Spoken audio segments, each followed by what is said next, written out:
Plus সব খবর সব সময়।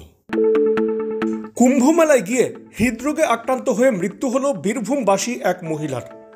বীরভূমের সিউড়ির ডাঙ্গালপাড়ার ৬৫ বছর বয়সী ব্রততী দাস ৮ই জানুয়ারি পরিবার সহ ৫ জন কুম্ভ মেলায় যান।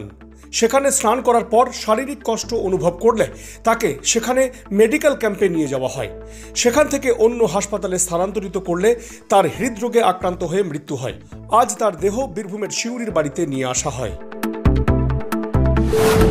কুম্ভতে গেছিল ৮ তারিখে, স্নান করেছে।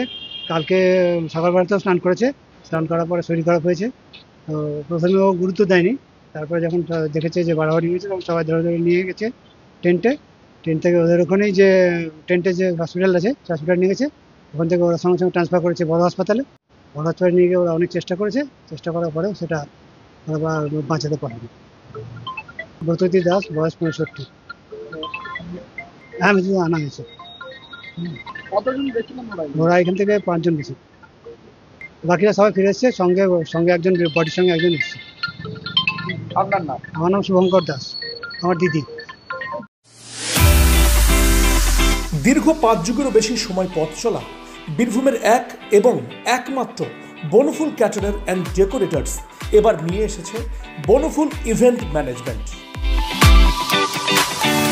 আপনার ভাবনা আমরা ফুটিয়ে তুলব বাস্তবে। সম্পূর্ণ আধুনিক আঙ্গিকে Bonphul caterer and event management system আপনার অনুষ্ঠানকে করে তুলবে চিরস্মরণীয়।